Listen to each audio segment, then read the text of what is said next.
তো এই টিক্কা খানকে আমি যখন তার আন্ডারে চাকরি করতাম, একবার একটা সুযোগ হয়েছিল তাকে তাকে একটা থাপ্পড় মারার। আমাকে আর মেয়েটাকে ধরে নিয়ে গাড়িতে উঠালো, ওদের গাড়িতে উঠায় টিক্কা খানের বাংলাদেশে ঢুকলাম। প্রেম হয়ে গেল, দুজন দুজনকে ভালোবাসা শুরু করলাম। হ্যাঁ, দুজন দুজনকে ভালোবাসা শুরু করলাম। মূল নাম হচ্ছে ABM নুরুদ্দিন, এবং আমার নামটা রেখেছিলেন কলকাতায় ফুরফুরা সাহেবের বড় হুজুর, যার একজন বড় খলিফা ছিলেন আমার আব্বা। তিনি আমার জন্মের আগেই আমার নামটা রেখেছিলেন এবং একটা ভবিষ্যৎবাণী করেছিলেন যে তোমার ছেলে একটা নামকরা লোক হবে। তো চেষ্টায় আছি, এখনও কতটা নাম করা হবে। বয়স তো 90 পার হয়ে গেল, তবে চেষ্টায় আছি। এবারে যেমন বাংলা একাডেমি পুরস্কার আমার নামে সুপারিশ করা হয়েছিল, কিন্তু লাস্ট মোমেন্টে যে কোনো কারণে বাদ হলাম, না আমি একাডেমি পুরস্কার পাচ্ছিলামই। একাডেমিতে না 21শে পদক, এটা পুলিশ ভেরিফিকেশনও হয়ে গেছিলো, পাচ্ছিলাম, কিন্তু লাস্ট মোমেন্টে কোনো একটা কারণে হয় নাই। এটা আমি যখন বই লেখা শুরু করলাম, প্রায় 25টার মতো বই লিখেছি আমি। আমি যখন লেখালেখি শুরু করলাম, লেখালেখি থেকেই শুরু ছিল। আমি যখন আর্মিতে ছিলাম তখন থেকে শুরু ছিল, প্রায় 25টার মতো বই লিখেছি। তো এটা সবাই বললো যে ABM নুরুদ্দিন কেমন লাগতেছে, তুমি একটা লেখক নাম নাও। তো লেখক নাম হয়ে গেলাম কাপ্তান নূর। এইভাবে লোকজন আমাকে এখন চিনে কাপ্তান নূর হিসেবে। কাপ্তান শব্দ যেহেতু আমি ক্যাপ্টেন ছিলাম আর্মির, এই সূত্রে আর্মির ক্যাপ্টেন ছিলাম, এইখানে কাপ্তান এসে গেল। তো এমনিতে আর্মিতে যোগদানের শুরুটা যদি একটু বলতেন, কেন আপনি আর্মি হলেন, আপনার জীবনের লক্ষ্য কি ছিল? আমি SSC পাশ করি 1950 সালে। সেন্ট গেরি হাই স্কুলে পড়তাম, কিন্তু যে কোনো কারণে আমাকে সেন্ট গেরি হাই স্কুল থেকে আমি নাম গেলেও আমি ওখান থেকে পরীক্ষা ম্যাট্রিক পাস করিনি। আমি সিদ্ধেশ্বরী ছেলে মেয়েদের একটা স্কুল ছিল শান্তিনগরে, সেখান থেকে আমার নামটা যায়, আমি ম্যাট্রিক পাস করি, ফার্স্ট ডিভিশন পাই। তো এটাও একটা রহস্য আছে, আমি কেন ছাড়লাম। আমি আমার আমি আমার একটা ফুটবল টিম ছিল, ফুটবল টিম নিয়ে আমি শান্তিনগর দিয়ে যাচ্ছিলাম। আমি তখন 10-এ পড়ি, আমার নাম চলে গেছে সেন্ট গেরি হাই স্কুল থেকে ম্যাট্রিক পরীক্ষার জন্য। তো আমার 8-10টা ছেলে নিয়ে যায়, যখন আমি বেলি রোড দিয়ে যাচ্ছি, যখন যাচ্ছি, তখন হঠাৎ দেখি ডান দিকে যেটা Siddheshwari boys and girls school ছিল, ওটা তখন হিন্দুরাই বেশি পড়তো, কারণ এটা আমি 50 সালের কথা বলতেছি। আর তখন হেডমাস্টারটা ছিলেন একজন ব্রাহ্মণ লোক, ফিতেওয়ালা ব্রাহ্মণ লোক ছিল হেডমাস্টার। সে ফ্যামিলি নিয়ে পিছনে থাকতো, আর স্কুলটা সামনে ছিল। তো সেই হেডমাস্টার সাহেব, সেই ব্রাহ্মণ হেডমাস্টার দেখি স্কুলের বারান্দায় একটা কাগজ হাতে করে নিয়ে হাঁটাহাঁটি করতেছে এবং প্রায় কানাকাতে ভাব হলো। তখন সিদ্ধেশ্বরী স্কুলের দু একটা ছেলে আমার সাথে ছিল, আমার ফুটবল টিমে, আমরা বল নিয়ে যাচ্ছিলাম। আমরা আগিয়ে গেলাম যে হেডমাস্টার সাহেব, আপনি কেন কাঁদতেছেন, কী হলো আমাদেরকে বলেন। বলো তোমরা ছেলেরা, আমার স্কুলের কেউ আছে, 10-এর কেউ আছে? বলে না, 10-এর কেউ নাই, 7-8-এর আছে। আবার কোথায় গেল 7-8-রা, কোথায় গেল? বলে এই যে 50 সালের রাইট এখন হলো কদিন আগে বাংলাদেশে, ওরা তো হিন্দু ছিল, ওরা চলে গেছে কলকাতায়। আমার স্কুলকে ছাড়িনি, আমি রয়ে গেছি। তো আমার স্কুলের নাম কাটা যাচ্ছে কেন, যে আমি এখন 3টা ছেলে দিতে পারছি না। আমার বেশি ছেলে ছিল হিন্দুরা, তারা চলে যাচ্ছে, আমার স্কুলে এখন 3টা ছেলেও আমি দিতে পারছি না। তাই আমি বললাম যে আমি তখন বললাম যে আমি তো ম্যাট্রিক দিচ্ছি সেন্ট গেরিস থেকে, আমি যদি সেখান থেকে চলে এসে আপনার এখন আমার নামটা দিতে পারবে? হ্যাঁ পারবো। ঠিক আছে, ভেরি গুড, আরও দুজনকে দাও। এবং আমি আরও দুজনকে ব্যবস্থা করছি।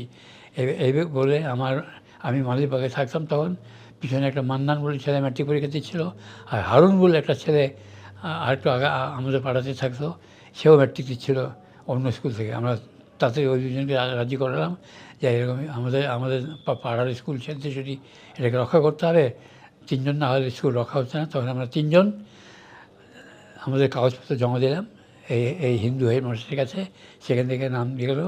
তো আমি ম্যাট্রিক পাস করলাম, ফার্স্ট ডিভিশন পেয়েছিলাম। আমার সেন্ট গেরিজে নামে না, আমি পেলাম সিদ্ধেশ্বরী হাই স্কুলের। এই আমার স্কুল পরিবর্তন, আমার একটা স্কুলকে রক্ষা করার কাহিনী এর মধ্যে বলে দিলাম। আচ্ছা, এই তো বলতে দিই। আচ্ছা, ম্যাট্রিক যখন পাস করার পরে, তারপরে ম্যাট্রিক যখন পাস করার পরে আমি পেপারে দেখলাম বিজ্ঞাপন, আর্মিতে লোক নেবে, নেভিতে লোক নেবে, এয়ারফোর্সে লোক নেবে। আমি 3 জায়গাতেই দরখাস্ত দিয়ে দিলাম, কারণ আমি তখন ম্যাট্রিক পাস করেছি। তখনকার আমলে ম্যাট্রিক পাস ছাড়া নিত, এখন যেমন ইন্টারমিডিয়েট নেয়, আর তখন নিত। আমি 50 সালের কথা বলছি, তখন ম্যাট্রিক পাসে নিত। তো আমি 3 জায়গায় দরখাস্ত দিলাম, এয়ারফোর্সে দিলাম, আর্মিতেও দিলাম, নেভিতেও দিলাম। তা প্রথমে তো এয়ারফোর্সে আমি সিলেক্ট হয়ে গেলাম। সেই এয়ারফোর্সে আমি সিলেক্ট হয়ে গেলাম। এয়ারফোর্স কলেজে চলে গেলাম রিসালপুর, পাকিস্তানের, পশ্চিম পাকিস্তান রিসালপুরে। সেখানে আমি একটা প্লেন ক্র্যাশ করলাম, ক্যাডেট হিসাবে একটা প্লেন ক্র্যাশ করলাম। প্লেন ক্র্যাশ করতে আমাকে বললো, না তুমি পাইলট হতে পারবো না, আমাকে আমাকে ওখান থেকে ডিসচার্জ করে দিল। তখন আমি রেস্ট হাউসে বসেছিলাম, আমি এখন কী করবো, বাড়ি চলে যাবো। তারপর হল কি, কয়েকটা ছেলে বললো যে তুমি তো inter service selection board pass করছো কোয়েটা শহর থেকে। ইয়েস। তা তুমি এয়ারফোর্সে প্লেন চালাতে পারলে না, তুমি আর্মি নেভিতে দরখাস্ত দাও। আমি তো আর্মি হেডকোয়ার্টার রকলপিন্ডিতে, সেখানে একটা দরখাস্ত দিলাম যে আমি এয়ারফোর্সে প্লেন চালাতে পারলাম না, কিন্তু আমি army air force navy joint service pre cadet school থেকে পাস করেছি, আমাকে কি আর্মিতে নেওয়া যায়? তখন তারা অ্যাগ্রি করলো, ইয়েস, তোমাকে আমরা পাকিস্তান মিলিটারি একাডেমি, যেটা এখনও 12 PM কোর্স চলতেছে, 6 মাস হয়ে গেছে, তুমি ওটার মধ্যেই চলে যাও। তা আমি আমার ব্যাগটা গুছায়, ওরা একটা চিঠি দিল, আমি রিসালপুর থেকে কাকুল একাডেমিতে চলে গেলাম, পশ্চিম পাকিস্তানের নর্থ ওয়েস্ট ফ্রন্টিয়ার প্রভিন্সে কাকুল একাডেমি, সেখানে চলে গেলাম। সেখানে অলরেডি একটা কোর্স চলতেছিল, 6 মাস হয়ে গেছে, 2.5 বছরের কোর্স, 6 মাস হয়ে গেছে। সেখানে যেয়ে আমি আমার 13 জন বাঙালি ছেলেকে পেলাম, যার মধ্যে ছিল জিয়াউর রহমান, ছিল শফিউল্লাহ, ছিল এয়ারট্রাফ জেনারেল, মান্নান সিদ্দিকী ছিল মন্ত্রী, তারপরে ডিজিএফআই ছিল, কী যেন নামটা বলে, মহাব্বাজান চৌধুরী। এরকম 13 জন আমরা বাঙালি ছিলাম, আর প্রায় 90 জন ছিল অন্য কোর্সের। 12 PM ওটা থেকে আমি পাস করে কমিশন পেলাম, সেকেন্ড লেফটেন্যান্ট হয়ে। আমার প্রথম পোস্টিং হলো কোয়েটা শহরে। কোয়েটা শহরে, এটা হলো কোয়েটা শহর, হলো পশ্চিম পাকিস্তানে। আচ্ছা, তারপর সেখানে যখন কমিশন পেলাম এই পশ্চিম পাকিস্তানে, সেখানে একটা ঘটনা ঘটে গেল। 2 বছরের মাথায় একটা ঘটনা ঘটে গেছিলো, যে কারণে আমি ওখান থেকে চলে আসতে বাধ্য হই। সেটা হলো একটা কাহিনী, এটা আমার জীবনের একটা সাংঘাতিক ঘটনা। আমার জিওসি ছিল টিক্কা খান, যে কী বলে, জেনারেল টিক্কা খান, এক বিখ্যাত লোক, যে 71 সালে যে যে আমাদের বাংলাদেশে গভর্নর ছিল, এবং যে 71 সালে যে বিরাট হত্যা, বাঙালিদের বুদ্ধিজীবীদের হত্যা করলো, তার ইনচার্জে ছিল গভর্নর টিক্কা খান। এখানে গভর্নর টিক্কা খান সে অর্ডার দিয়েছিল, সব ধরে নিয়ে গেল। তো এই টিক্কা খানকে আমি যখন তার আন্ডারে চাকরি করতাম, একবার একটা সুযোগ হয়েছিল তাকে একটা থাপ্পড় মারার। আচ্ছা, আমার প্রথম যখন পোস্টিং হলো, সেটা হলো কোয়েটা শহরে। জিওসি ছিল এই বিখ্যাত টিক্কা খান। এটা তো অনেক পরের কথা। আমি তখন পোস্টিং ছিলাম কোয়েটা শহরে, তার জিওসি ছিল টিক্কা খান। তো টিক্কা খান একবার আমাদের ইউনিটে আসলো, 2 পিরিয়ড দিবেন। আমরা একটা প্যারেড দেখালাম তাকে, প্যারেডে সে আসলো, আমাদের জিওসি হিসেবে আসলো। আমি প্যারেড কমান্ড করতেছিলাম, আমি ক্যাপ্টেন হিসাবে প্যারেডটা কমান্ড করতেছিলাম।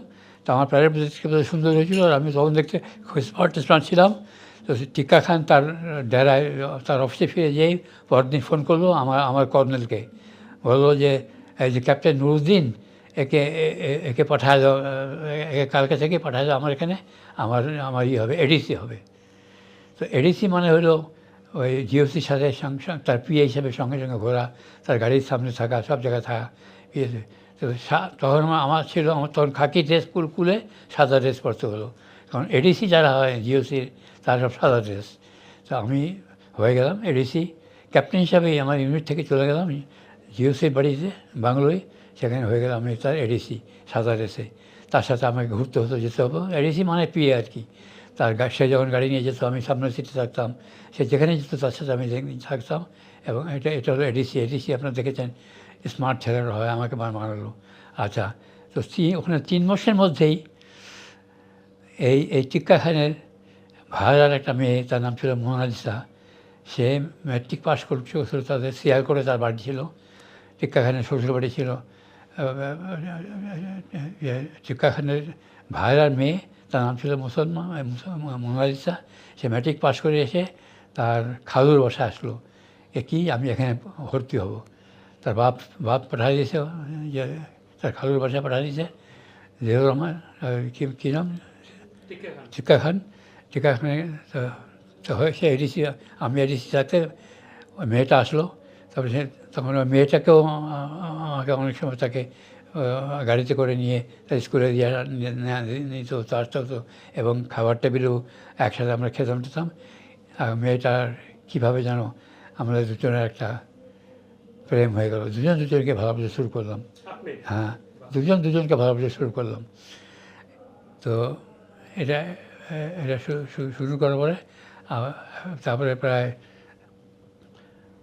9 মাস কি 1 বছর হবে, তো আমার ইয়ে হিসাবে এডিসি হিসাবে ডিউটি শেষ। এটা একটা লিমিট থাকে, আমি তো আর চিরকালের জন্য এডিসি থাকতে পারি না।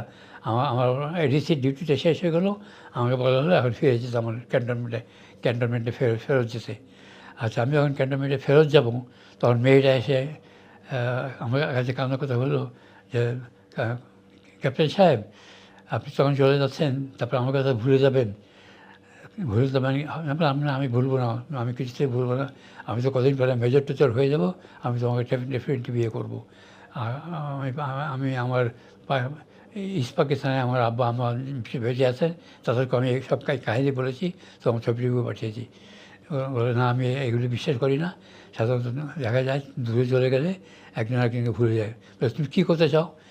আমি একটা বুদ্ধি করছি। মেয়েটা বললো যে আমি একটা বুদ্ধি করছি যে তুমি আমার সাথে যাবে, আমার কথা শুনবে, একটা অফিসে আমি নিয়ে যাব, ম্যারেজ রেজিস্ট্রি অফিসে। সেখানে তুমি আর আমি একটা দলিল সাবমিট করবো, বিয়ের কাগজ। আমি প্রতিজ্ঞা করছি আমি এটা কাউকে বলবো না, তুমিও কাউকে বলবো না, আমিও কাউকে বলবো না, কিন্তু তুমি আমি স্বামী স্ত্রী হয়ে গেলাম। তাহলে কোনো দিন তোমার বিয়েও তোমার বাবা মা আরও দিতে পারবে না, আর আমার বিয়েও আমি দিতে পারবে না। আমার বিয়েটা যখন দিতে যারা চাইবে তখন আমি ডিসকাস করবো। ধরো আজ থেকে হয়তো চিন্তা হবো 2 বছর হোক, 3 বছর হোক, 4 বছর হোক হোক তাহলে আমরা তখন বলবো যে আমাদের স্বামী স্ত্রী হয়েছিলাম, তখন আমরা একটা ইয়ে হয়ে যাব, আমাদের কেউ ফেরাতে পারবে না। বলে ঠিক আছে, ঠিক আছে, তোমার কথা আমি মানতে রাজি আছি, তো এটা এখন কাউকে বলবে না, আমার বাবা মাও জানে না, তাও তো ইস্ট পাকিস্তানে আছে, কেউ জানে না। তো আমরা ম্যারেজ রেজিস্ট্রি অফিসে গেলাম। ম্যারেজ রেজিস্ট্রি অফিসে গেলাম, তখন 10 মিনিটও হয় নাই, প্রায় সাইন করবো ম্যারেজ রেজিস্ট্রি সাইন করবো, হঠাৎ ধুম করে আমার অফিসে ছিল দোতলায়, 3-4 জন সিপাহি নিয়ে একটা ক্যাপ্টেন আসলো, এসে বললো আমার ক্যাপ্টেন আমারই কোর্সের ছিল, আমার ইউনিটে ছিল। সে বললো নুরুদ্দিন ভাই, আমি সরি, আপনাকে অ্যারেস্ট করতে আমি ছাড়া উপায় নেই আমার। কে পাঠাইছে? পাঠাইছে জেনারেল টিক্কা খান। আপনি অনেকে একটা কিছু উল্টোপাল্টা কাজ করতেছেন, বিয়ে শাদী করতেছেন, টিক্কা খান অর্ডার দিয়েছে আপনাকে অ্যারেস্ট করতে। তো আমাকে আর মেয়েটাকে ধরে নিয়ে গাড়িতে উঠালো, ওদের গাড়িতে উঠায় টিক্কা খানের বাংলাদেশে ঢুকলাম। টিক্কা খানের বাংলাদেশে যখন ঢুকলাম, বারান্দায় দেখি টিক্কা খানের এভাবে হাঁটাহাঁড়ি করতেছে। আমরা যেই ড্রয়িং রুমে ঢুকলাম, টিক্কা খানের ওই বারান্দা থেকে দরজা খুলে এসেই ওই মোনালিসার চুলের মুঠি ধরলো, চুলের মুঠি ধরে চল কিছু করে আমার সাথে, তুই এত সাহস তোর, তুই আমার এখানে থাকিস, আমার ভাড়ার মেয়ে তুই, আর তুই বিয়ে করবি, কী করবি না আমাকে বলছি, কিন্তু আব্বা আম্মাকে বলছি, এইভাবে গোপরে ম্যারেজ এসে চলে গেলি, এরকম ঘুষাট কিনে দিল। মেয়েটা তখন মাটিতে পড়ে গেল। তারপর দেখি মাটিতে পড়ে যে সে মাথাটা একটু উঠায়, আমি তখন সোফায় বসা ছিলাম ওই রুমেই, আমাদেরকে তাকালো, করে দিচ্ছি তাকালো, আমি আর সহ্য করতে পারলাম না। আমি উঠে দাঁড়া টিক্কা খানকে একটা ধাক্কা মারলাম, একটা চপাটে ঘাজার মতো দিলাম, একটা থাপড়ের মতো দিলাম, তারপর মেয়েটাকে তুলে ধরলাম। টিক্কা খান আমার কাছে একটা ক্যাপ্টেনের হাতে মার খেয়ে সে দরজা ঘুরে বারান্দার দরজা ঘুরে কোন দিকে যেন চলে গেল, টিক্কা খান চলে গেল। তারপর একটু পরে দেখি আরেকটা গাড়ি এসে 3-4 জন আর্মি অফিসার আসে আমার ইউনিট থেকে ফোনে আসে, দ্রুত করে উঠলো, দোতলায় উঠে আমাকে অ্যারেস্ট করলো, আপনাকে অ্যারেস্ট করলাম, আপনাকে এখন আপনার ইউনিটে চলে যেতে হবে। আমাকে অ্যারেস্ট করে আমার ইউনিটে, আমার মানে জিওসির বাসা থেকে, টিক্কা খানের বাসা থেকে আমাকে নিয়ে চলে গেলো আমার ইউনিট 2 ফিল্ড রেজিমেন্ট আর্টিলারি, যেখানে আমার অরিজিনাল পোস্টিং। তো আমার এডিসি জবও চলে গেল, চাকরিও যা কিনা অবস্থা। পরের দিন আমার কোর্ট মার্শাল পরের দিন আমি একটা মেজর আর আমার একটা কোর্ট মার্শাল, আমি যেহেতু এরকম একটা কেলেঙ্কারি করছি, আমার কোর্ট মার্শাল শুরু হয়ে গেল। কোর্ট মার্শাল শুরু হয়ে গেল, তখন কোর্ট মার্শালে আমাকে জিজ্ঞেস করলো যে আপনি কোনো সাক্ষী কোনো উকিল থাকতে পারেন?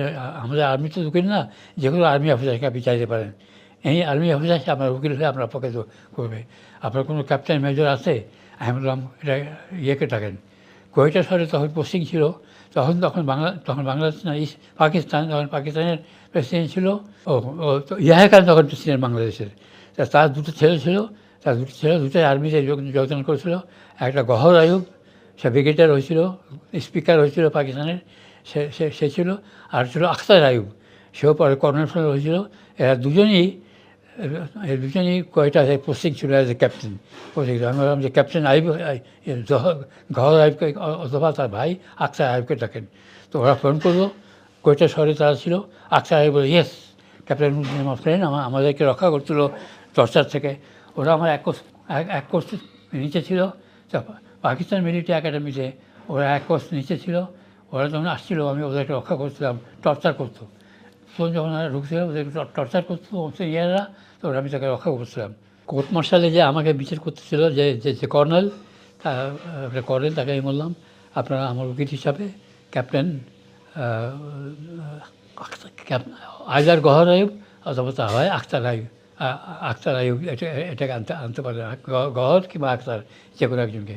তো ওরা ফোন করলো, ওদের ইউনিট ওরা দুজনই কোয়েটাতে পোস্টিং ছিল, অন্য ইউনিটে ইনফ্যান্ট্রি পোস্ট করলো। তখন আখতার আয়ুব আর গহর আয়ুব নিজের মধ্যে আলাপ করলো। তখন বললো যে আখতার তুই যা। গহর বললো আখতারকে, ছোটো ভাইকে বললো তুই যা, আমি যাচ্ছি, তুই যা। নুরুদ্দিন তোর সাথে, নুরুদ্দিনের সাথে বেশি খাতির ছিল তোর, ঠিক আছে। ওই দিন আর হলো না আমার বিচার, পরের দিন হলো বিচার।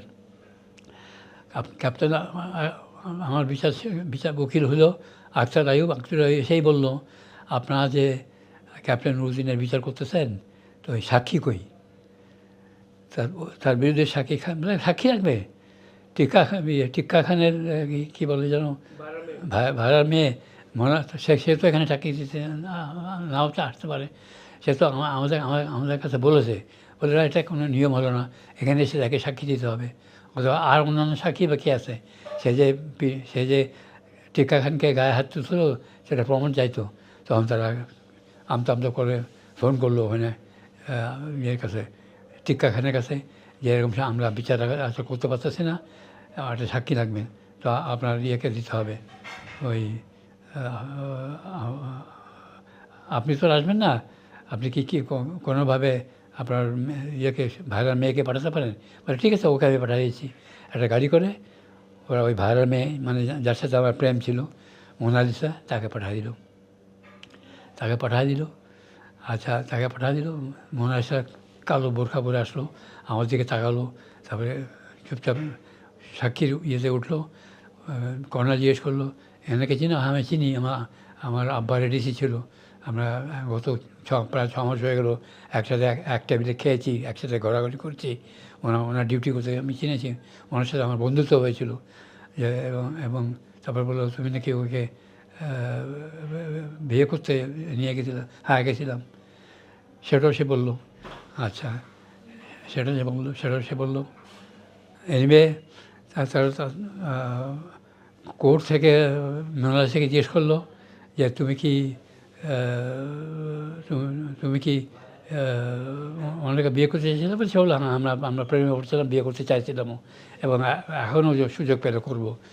তারপরে জায়গায় নিয়ে সে কথা বাদ দাও, সে কি এই যে তুমি যখন ম্যারেজ রেজিস্ট্রি অফিসে গেছিলে, তারপরে তোমাদের ধরে টিক্কা খানের অফিসে আপনাকে নিয়ে আসলো, বাসা যখন নিয়ে আসলো, সেখানে টিক্কা খানকে আপনাকে মারধর করছিল, আপনার চুলের মুঠি ধরে। তখন মেয়েটা বললো আমার অত কিছু করে না, তবে আমাকে শুধু একটা ধাক্কা দিয়ে ফেলে দিয়েছিল, এবং জিজ্ঞেস করলো যে তুমি আমাকে না জিজ্ঞেস করে এর সাথে প্রেমে পড়লে কেন? তখন আমি বলছিলাম যে আঙ্কেল, মানুষ কি প্রেমে কী জিজ্ঞেস করে কারোর সাথে হয়? প্রেমটা একটা শতপবিত্র জিনিস, আমাদের দুজনের হয়ে গেছে, এর চেয়ে বেশি আমি কিছু বলতে পারবো না। যাক, তখন ওটা শেষ হয়ে গেল। তখন আমাকে আমার ইউনিটে ফেরত পাঠিয়ে দিল। আমার ইউনিটে যখন ফেরত পাঠিয়ে দিল, পরের দিন আমি সাদা ড্রেস করে খাকি ড্রেস পরে সাদা ড্রেস করে খাকি ড্রেস পরলাম। আমার ইউনিটে আমার ডিউটিতে যাব। তখন একটা সিপাহি এসে বললো, স্যার কী হলো, কী হয়েছে? যে আপনাকে আজকে অফিসে যেতে হবে না। বলে কেন? যে আপনার বদলি হয়ে গেছে, আপনার বদলি হয়ে গেছে। কোথায়? শিয়ালকোট। বলে শিয়ালকোটে বদলি হয়ে গেলো আপনার আপনার এনিওয়ে তার পরের দিনই আমি শিয়ালকোটে চলে আসলাম। শিয়ালকোট কোথায়? কোয়েটা শহর, সেখান থেকে শিয়ালকোটে চলে আসলাম। শিয়ালকোটে এসে আমি আবার ডিউটি শুরু করলাম এজ এ ক্যাপ্টেন। তারপর তখন আমার একটা ম্যালেরিয়া, তখন নতুনভাবে ম্যালেরিয়া শুরু হয়েছে পুরো সব জায়গায় শুরু হয়ে গেছে। তা আমারও হয়ে গেল ম্যালেরিয়া, সাংঘাতিকভাবে ম্যালেরিয়া হয়ে গেল। সিএমএইচে ভর্তি হয়ে গেলাম। তারপরে মেজর বর্ধন বলে একটা ডাক্তার, বাঙালি ডাক্তার পোস্টিং ছিল CMH Sialkot, military hospital Sialkot. সে বললো বাঙালি হিসেবে বাঙালি করবে, আরে ভাই নুরুদ্দিন ভাই, আমরা তো খারাপ মেডিসিন, ম্যালেরিয়া হয়েছে, আজকাল তো নতুন একটা ওষুধ বার হয়েছে, আমরা ট্রাই করবো, আপনাকে নিশ্চয়ই বাঁচাতে হবে। তাই নতুন ওষুধ খাওয়াটাই আমাকে ভালো করে দিল। ভালো করে দেওয়ার পরে বললো যে আপনি এখন বসেন, আমি একটা কাগজে সাইন করে নিয়ে আসি। কুমিল্লা বাড়ি ছিল। সে বললো আমি একটা কাগজে ডিসচার্জ সার্টিফিকেটে আমার কর্নেল যে সিএমএসের তার একটা সাইন নিয়েছি, আপনার ছুটি হয়ে গেছে, আপনি চলে যাবেন ইউনিটে ফেরত। তো সে গেল। আধা ঘন্টা 1 ঘন্টা পরেও সে ফিরে না। তারপরে 1 ঘন্টা পরে সে ফিরতেছে মেজর বর্ধন। আমি শুয়ে আছি বেডে, হসপিটালে বেডে। তা কান্দে কাছে বললো, ক্যাপ্টেন সাহেব আমি আপনাকে রক্ষা করতে পারলাম না। বলে কী ঘটনা ঘটলো কি? যে আমি যখন এই ডিসচার্জ সার্টিফিকেট নিয়ে আমার কর্নেলের কাছে গেলাম, কর্নেল তখন ফোন করলো শিয়ালকোটে, কোয়েটা শহরে ফোন করলো ওই ইয়ের কাছে, টিক্কা খানের কাছে। টিক্কা খান এখানে ছিল না? টিক্কা খান বলে যে এরকম ক্যাপ্টেন নুরুল আলম ম্যালেরিয়া হয়েছিল, এখন চিকিৎসা হয়ে গেছে, সে সেরে যাচ্ছে, এখন তাকে আমরা ডিসচার্জ করে দিচ্ছি, সে ফেরত যাবে, তার ইউনিটে ফেরত যাবে, এখানে শিয়ালকোটে তো কোন ইউনিটে। তখনই ওই টিক্কা খান বললো, ইয়েকে দাও, তোমার কর্নেলকে দাও। কর্নেলই ফোন করলো, কর্নেল ফোন করলো, যেহেতু ওরা জানতো আমি ওই ইউনিটের। তো তখন বললো ইয়ে করো, don't release him just now. বলে কী করবা? যে তাকে লিখে দাও যে সে ফিট ফর সিভিল সার্ভিস কিন্তু unfit for medical service, army service. Fit for civil service, unfit for army service. এটা লিখে ওই ডিসচার্জ সার্টিফিকেট দিয়ে দাও, যাতে ওই ইস্ট পাকিস্তানে চলে যায়। এই জিনিসটাকে আমি আর ওয়েস্ট পাকিস্তানে রাখতে চাই না, ইস্ট পাকিস্তানে নিয়ে যাওয়ার। কারণ আমার ভাইয়ের মেয়ের সাথে সে প্রেম করে একটা বিশৃঙ্খলা করে, ব্যাস ওই লিখে দিল। তখন আর আমার আর্মি ইউনিটে ফেরত যাওয়া হলো না। আমার ব্যাগেজ নিয়ে আমাকে করাচি শহরে পাঠিয়ে দিল। করাচিতে প্লেনে উঠে আমি চলে আসলাম ইস্ট পাকিস্তানে, retired, fit for civil service, unfit for army service. তো আর্মি থেকে বাদ দিয়ে আমাকে সেই ক্যাপ্টেন হিসেবে আমি যখন চলে এলাম, তখন সিভিল জব যখন আমি পারি, আমি তো আর্মি থেকে চলে আসলাম। আমি তো আর্মিতে আর যোগদান করবো না। আমি তো ওখানে অনেক জায়গায় যোগদান করেছিলাম। পরে ইন্টারভিউ দিয়ে আমি সচিব হয়েছিলাম পর্যটন কর্পোরেশনের, মংলা পোর্টের সচিব, তারপরে সেনা কল্যাণ সংস্থা জিএম, নানা রকম বিভিন্ন পোস্টে আমি থেকে তারপরে আমি রিসেন্টলি আমি রিটায়ার্ড হয়েছি মংলা পোর্টের সচিব থেকে।